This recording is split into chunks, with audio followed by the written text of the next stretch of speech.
Hey demons, it's your girl Lucy, and I have OCD. I got diagnosed somewhat recently, to no one else's surprise but my own. I just wanted to save people from dying by counting how many steps I took, okay?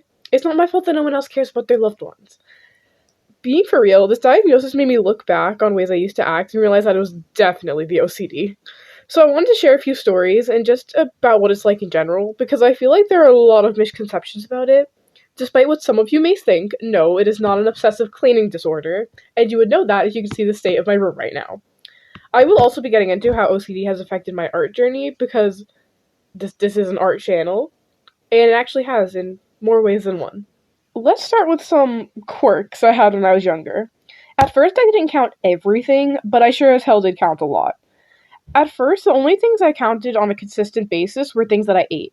Like, I would be sitting there eating pretzels, and in my head I'd be like 8, 9, 10 as I ate them.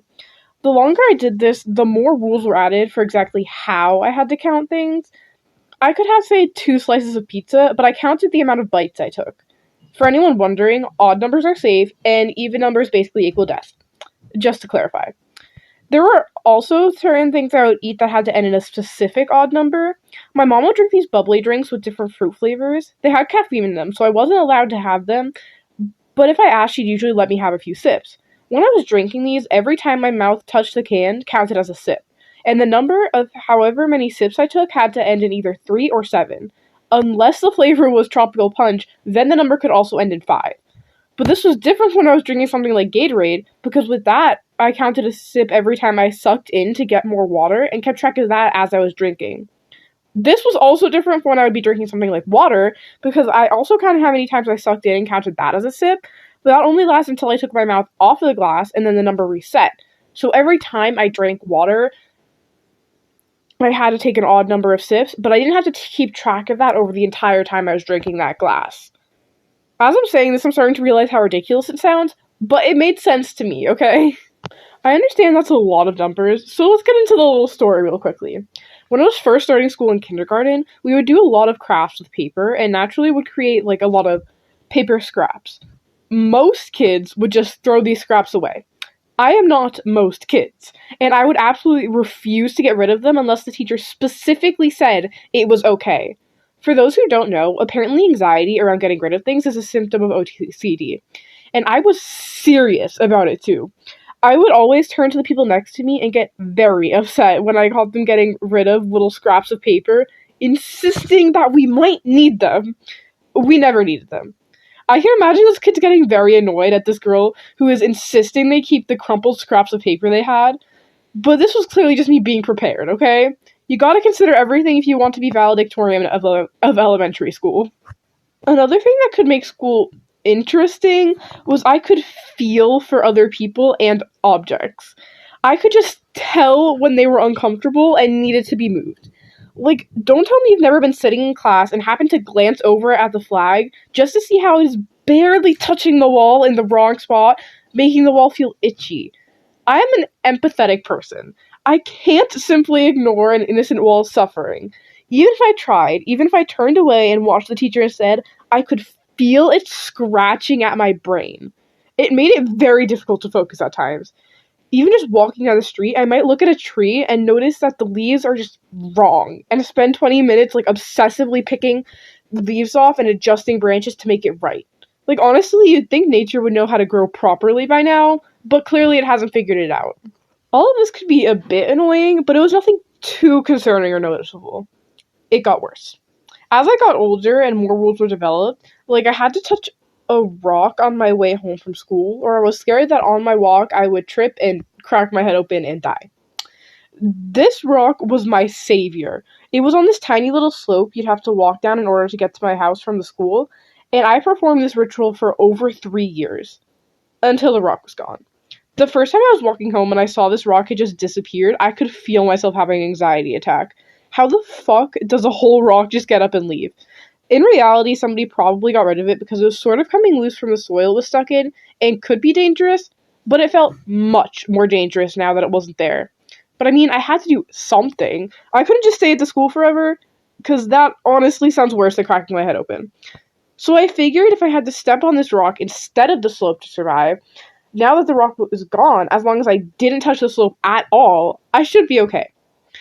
That was when I started showing off my parkour skills and doing a huge jump all the way to the bottom of the slope. I remember being really embarrassed when I would be walking home with some friends and they would walk down the slope like a normal person, and I would have to get a whole running start to jump down the entire thing.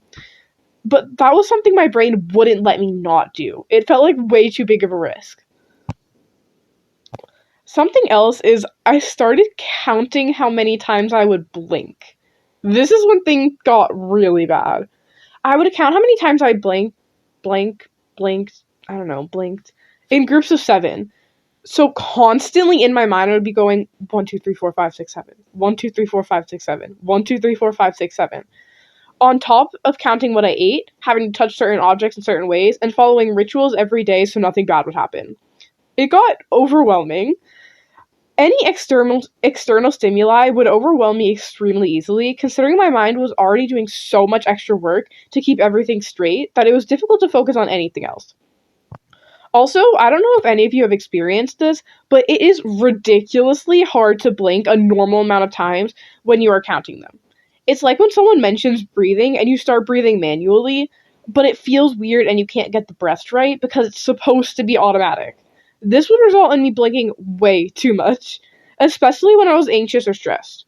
I don't know if I've explained this yet, but OCD is an anxiety disorder. I have so much anxiety that I would try and do these things to cope with it, saying that the thing I was anxious about wouldn't happen if I did. This, however, was not a good way of dealing with anxiety, considering all this does is overwhelm me even more and cause me to feel more anxiety over remembering all the rules.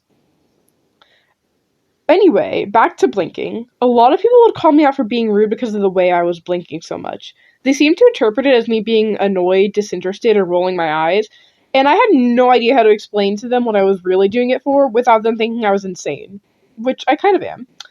The blinking thing got so bad that I literally felt like ripping my own eyeballs out just to get it to stop. Around this time is when I started seeing a therapist, and they were able to diagnose me very quickly. I started medication, which really helped, but it hasn't made it go away. I still tend to count food and any repetitive motion, but counting my blinks is much less frequent.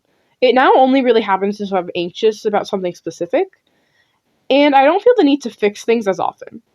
It's a slow process, but I'm learning more on how to live and deal with this disorder. The one final thing I wanted to discuss in this video is how OCD has affected my art journey. For starters, lines never touch the right way.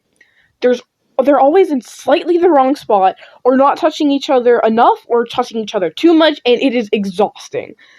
Like, we just exist properly so I can move on. On multiple occasions, I have obsessively scribbled over one specific part of my drawing because it felt wrong.